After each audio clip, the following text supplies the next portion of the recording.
j'espère que tu vas bien. Bienvenue sur CEO Talks, ou devrais-je dire en français CEO Parle. CEO, c'est le mélange de She qui veut dire elle et CEO qui veut dire PDG. Alors, comme tu t'en doutes, ici on parle business, ambition, entrepreneuriat. Je me présente, je m'appelle Aïcha Temfak. Je suis la fondatrice de Miss Iris Montréal, la meilleure marque de sac au monde. Et oui, je le dis avec confiance, c'est la meilleure marque de sac au monde.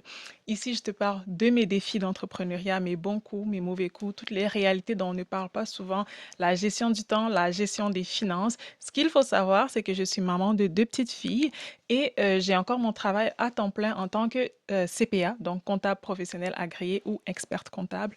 Alors, je connais quelques trucs sur la gestion du temps, gestion des finances, de ce genre de sujet. Alors, si c'est le genre de choses qui t'intéressent, je t'invite à t'abonner tout de suite. Dans l'épisode précédent, qui était le premier épisode de la saison, j'ai parlé de ma réalité en tant qu'entrepreneur noir au Québec, les bons côtés, les mauvais côtés. Alors, si c'est quelque chose que tu n'as pas encore regardé, je t'invite à aller regarder. Aujourd'hui, je te raconte comment j'ai créé mes séries, comment j'ai commencé, combien d'argent j'ai mis, c'est parti d'où cette idée-là et c'est quoi toutes les étapes que j'ai faites, où est-ce que je suis rendue aujourd'hui. Alors, je t'invite à rester jusqu'à la fin parce que l'histoire est vraiment intéressante. Je vais réussir, réussir, réussir. Même si des fois je me prends la tête, prends la tête, prends la tête.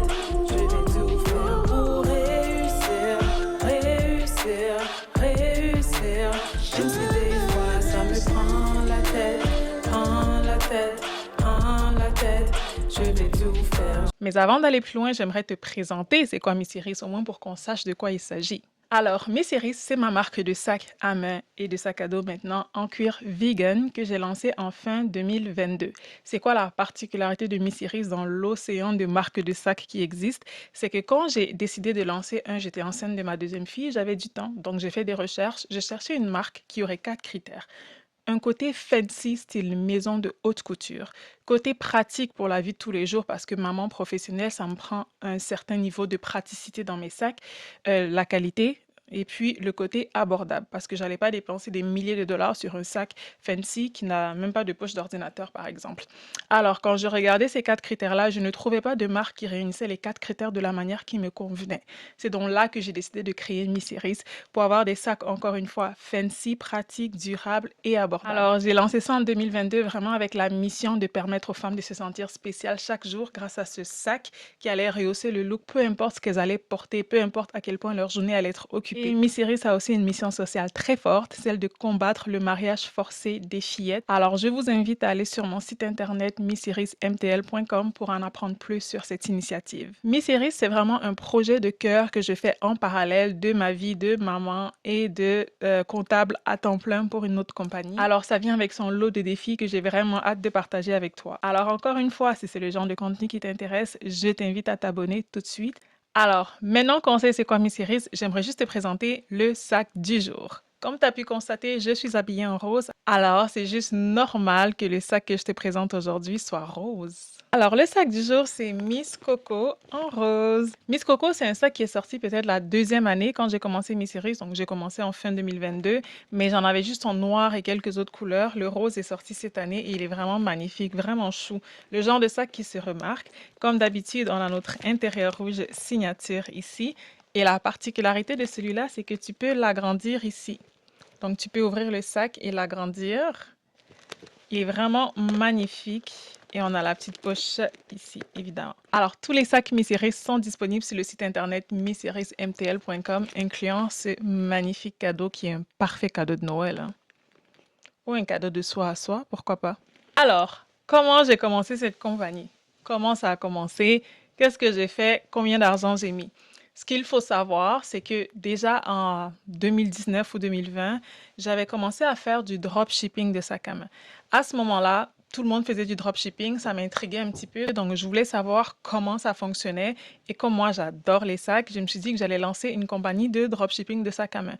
Vraiment pas dans l'objectif d'en faire une vraie compagnie ou quoi que ce soit, c'était vraiment plus pour moi, par curiosité, juste pour comprendre un peu comment les gens faisaient ça. Et j'ai fait ça pendant quelques mois. Après ça, j'ai fermé parce que j'aimais vraiment pas le concept de ne pas avoir la propriété du design des sacs. J'aimais pas le concept de ne pas shipper les sacs moi-même, de jamais voir les sacs, de pas avoir de contrôle sur l'expérience client. Ça m'intéressait pas vraiment, donc j'ai fermé. Fast forward en 2022, quand j'ai vraiment lancé mes séries. Donc j'ai lancé le site à la fin 2022, toute fin de septembre, mais j'ai commencé à travailler dessus évidemment bien avant. Et tout est parti de un moment dans ma grossesse où j'avais décidé de faire le ménage de ma maison. Pour celles qui savent de quoi je parle, il y a comme un moment dans la grossesse où tu as envie de quasiment reconstruire ta maison. Je ne sais pas c'est quelle hormone qui est en cause, mais tu fais le ménage d'absolument tout. Donc, bref, j'étais rendue à cette étape-là. Et là, j'ai commencé à faire le ménage de ma garde-robe. Et là, je me suis rendu compte que j'avais beaucoup d'accessoires, sacs à main, bijoux, vêtements super fancy, mais que je ne portais jamais parce que j'attendais toujours un mariage, un anniversaire, une graduation, etc. Bref, j'attendais toujours une occasion spéciale pour porter ça. Et là, je me suis dit, si j'ai 10 occasions spéciales dans mon année, ça fait 355 jours où je porte quelque chose de banal. Et là, je me suis dit, bien non, la vie est vraiment trop courte pour ça. Donc là, je suis allée en ligne pour essayer de trouver quelque chose, une espèce de sac de travail quelconque qui allait avoir tout le côté fancy que je recherchais, tout le côté pratique qui était nécessaire pour la vie de tous les jours, le côté durable et surtout le côté accessible financièrement. Je voulais pas dépenser 2000 $ sur un sac fancy, mais qui au final n'en valait même pas le prix. Donc, j'ai commencé à regarder ça. Ce qu'il faut savoir, c'est que moi, j'avais déjà commencé à dessiner des sacs pour moi avant, parce que j'aime ça vraiment à titre personnel. Donc, j'avais déjà fait tout le travail de recherche en amont, de trouver une usine pour fabriquer les sacs. J'avais déjà... pour fabriquer mes sacs, en fait, à ce moment-là, j'avais déjà testé la qualité. Les sacs, je les portais, mais c'était surtout des petits sacs de soirée, des choses comme ça. J'avais jamais osé faire quelque chose un peu plus d'envergure pour la vie de tous les jours. Donc là, je me suis dit, il faut que je lance ça parce que je regardais en ligne et je ne trouvais pas un sac qui avait vraiment les 4 critères que je cherchais. Donc là, j'ai décidé de me lancer, surtout que j'avais déjà un contact d'une usine avec laquelle je travaillais pour mes sacs personnels depuis plus d'un an. Donc pour moi, ça a été facile de me dire, je vais me lancer, mais il a fallu que je fasse ça vraiment de manière structurée. Donc, ce que j'ai fait, c'est que je me suis dit, je vais faire un plan d'affaires. Je vais pas juste me lever et dire, oh, voilà, I'm cute, people are gonna buy my bags. Non, ça fonctionne pas comme ça. Il fallait que j'ai une raison pour laquelle les gens allaient acheter mes sacs et non les autres. Parce que toi et moi, on sait que les marques de sacs, il y en a, il y en a, il y en a. Alors, ce que j'ai fait, donc, je me suis fait un plan d'affaires, opportunité, menace, force, faiblesse, marché, mission, vision, valeur, toutes ces belles choses, plan financier, prévision, tout, en fait, vraiment passer étape par étape. Donc, à la fin, je savais exactement ce que j'essayais de construire. Je savais qui était ma clientèle cible. Donc, j'avais une idée vraiment claire de ce que je voulais. Et c'est comme ça, donc, que j'ai designé mon Miss Boss, qui était mon premier sac que j'ai dessiné. J'ai lancé avec ça et quelques autres sacs aussi. Donc, c'est comme ça que je me suis lancée. Donc, en fait, l'étape d'après, c'était de faire des échantillons. Donc, j'ai dessiné les sacs, j'ai envoyé à mon usine. Ils m'ont fait des échantillons, mais là, je leur ai bien expliqué que là, c'était vraiment plus dans un but de vente et non pas juste pour moi. Donc, ils m'ont fait des échantillons, c'était concluant. Et là, je me suis dit, OK, on a quelque chose, on va lancer la production.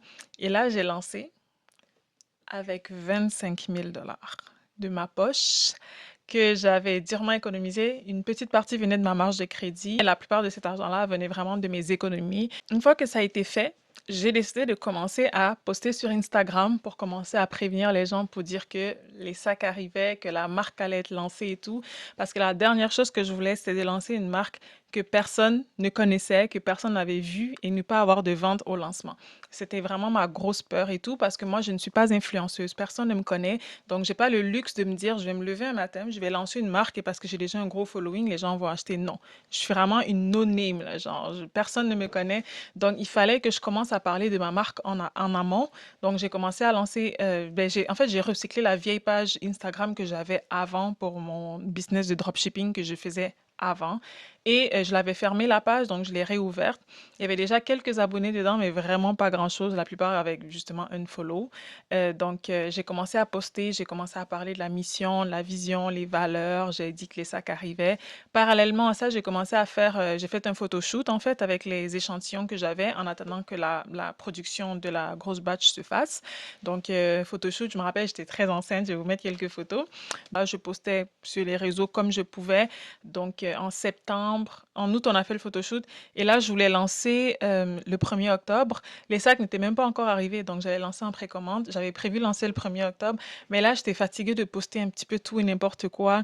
J'étais fatiguée de dire aux gens, ça arrive, ça arrive. Je me suis dit, vas-y, je lance d'avance. Fait que j'ai lancé le 22 septembre plus tôt. Donc, j'ai lancé plus tôt que ce que j'avais prévu. Et j'étais en précommande parce que j'avais pas encore reçu les sacs, mais il fallait que je lance. Et puis, l'attente n'allait pas être longue parce que les sacs étaient presque arrivés. Donc là, je me suis dit, je lance ça. Et la journée du lancement, j'ai fait 2 ventes. J'étais aux anges. J'étais tellement contente. Pour moi, ça voulait dire que mon travail que j'avais fait en amont avait fonctionné.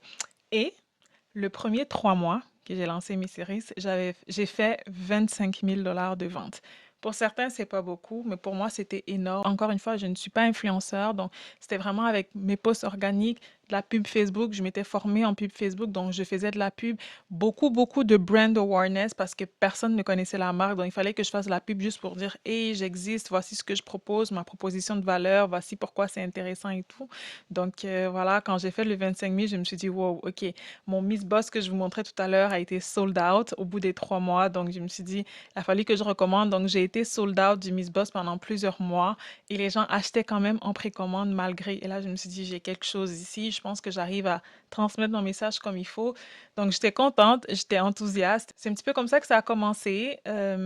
Mais j'ai envie de dire que c'était plus facile quand j'étais en congé de maternité parce que je ne travaillais pas. Éventuellement, mon congé de maternité s'est terminé et il a fallu que je retourne au travail. Et là, ça a fait mal parce que je suis retournée, c'était un nouveau travail. Et entre-temps, ma manager était allée en congé de maternité quelques mois après que j'ai commencé. Elle a été comme semi-remplacée. Donc, du coup, je me suis ramassée avec énormément de tâches. Je n'avais plus le temps entre mes 2 enfants, mon mari, la maison à gérer et le travail qui avait énormément de pression. Je me battais pour ne pas faire de l'overtime. Je me battais pour ne pas faire des heures de fou. C'était difficile de conserver, continuer à travailler fort sur mes séries. Donc, les ventes n'ont pas décollé autant qu'elles auraient pu si j'avais été à temps plein dessus. Donc, ça a continué quand même. Écoute, les ventes rentraient, mais je vois vraiment, quand je regarde ce qui s'est passé, les ventes quand j'étais en congé de maternité sont clairement plus élevées que les ventes quand je n'étais plus en congé de maternité et quand je travaillais. Donc voilà, j'ai continué, j'ai tenu bon, je savais que j'avais quelque chose. Quelque chose, par contre, s'est passé j'ai envie de dire, qui a tout changé. J'ai participé à l'émission Dans l'œil du dragon. Et là, je vais vous parler en détail de cette émission-là dans le prochain épisode, mais rapidement, pour ceux qui ne savent pas ce que c'est comme Shark Tank, Dragon's Den. En gros, c'est tu présentes ton business devant 5 entrepreneurs ou 5 personnalités d'affaires et tout à la télé, et puis ils te disent s'ils veulent investir dans ton business ou pas. Donc, j'ai participé à cette émission qui a été diffusée en avril 2025 et tout a changé après ça. Tout a changé dans le sens que ça a donné un élan, un élan, un nouvel élan, j'ai envie de dire, à ma compagnie. On dirait que je revenais de lancer et tout. C'était vraiment beaucoup de nouvelles personnes qui ont découvert la compagnie et ça a vraiment fait un gros pic de vente. Et depuis, je me bats pour maintenir ce momentum, pour maintenir ce pic de vente. Donc ça, c'est mon gros défi en sachant que je travaille toujours et encore. Peut-être quelque chose que j'ai oublié de mentionner quand je parlais de quand j'ai commencé mes séries, c'est que tout ce qui est site internet, tout l'aspect technique, j'ai vraiment fait moi-même. Comme je vous expliquais, je me suis formée en Facebook Ads, mais tout ce qui est Shopify, j'utilise Shopify pour mon site. Vraiment fait le site moi-même. Designer les sacs, c'est moi qui fais ça. En fait, je fais et je faisais tout. La comptabilité, c'est moi qui l'a fait. Donc, c'est récemment que je me suis comme entourée, que j'ai demandé de l'aide, que j'ai embauché de l'aide, on va dire, mais jusqu'à tout récemment, c'est vraiment moi qui faisais tout toute seule, en plus du travail des enfants, etc. Donc, on fera un épisode gestion du temps plus tard où je vous dirai comment je fais parce que c'est du sport. C'est vraiment du sport. Donc voilà, c'est un petit peu comme ça que j'ai commencé mes séries. Peut-être une petite parenthèse aussi que je pourrais ajouter. Comment je fais pour sortir un sac? C'est quoi le processus? Donc, comme j'expliquais, je le dessine en premier. Après ça, j'envoie ça à l'usine. Ils me font un échantillon. Et puis là, ils me renvoient l'échantillon. Je teste, en fait. Et là, je fais mes changements. Donc, il y a des sacs, du premier coup, ça marche. Mais il y a des sacs, ça prend 5, 10 itérations. Ben, peut-être pas 10 là, mais on va dire 5 itérations avant que j'arrive vraiment à ce que je veux. Parce que des fois, c'est quand c'est devant toi que tu penses à des trucs. C'est difficile quand tu dessines. En plus, je dessine vraiment comme un enfant de 3 ans. Donc, je ne sais pas comment ils font pour comprendre ce que j'essaie de dire, mais bon, bref. Donc, voilà. Et donc, ça peut prendre plusieurs mois avant de sortir un sac. Donc, j'ai un sac qui sort bientôt, Miss Jackie, dont l'échantillon est terminé il y a plus d'1 an. Je l'ai pas sorti tout de suite, mais ça a pris du temps. Celui-là, c'est la quatrième itération, je crois. Donc voilà, c'est un long processus. Faut vraiment aimer ça, j'ai envie de dire. Donc voilà, c'est comme ça que j'ai commencé avec 25 000 $, beaucoup de patience, beaucoup de débrouillardise et beaucoup de patience surtout. Il y a des journées, les ventes, c'est vraiment super, tu te dis waouh. Et puis il y avait des journées, il y avait zéro. Vraiment, il y avait des journées où il y avait zéro.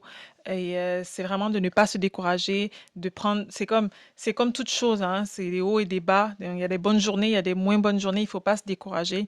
Il faut vraiment rester discipliné, il faut travailler chaque jour sur son projet. Il faut pas se dire, oh, il n'y a pas de vente aujourd'hui. Et là, je sais que c'est difficile. Même moi, ça m'arrive d'être vraiment découragée. Et là, je vais faire un épisode sur comment je réagis en fait quand je suis découragée, comment je me garde motivée et tout. Donc, on en parlera un petit peu plus tard dans la saison.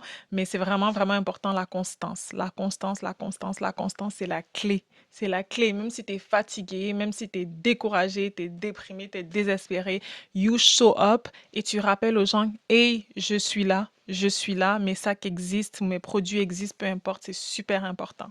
Alors voilà, j'espère que ce deuxième épisode vous a plu. Si jamais c'est le cas, je vous invite à mettre un thumbs up, liker, partager, abonnez-vous.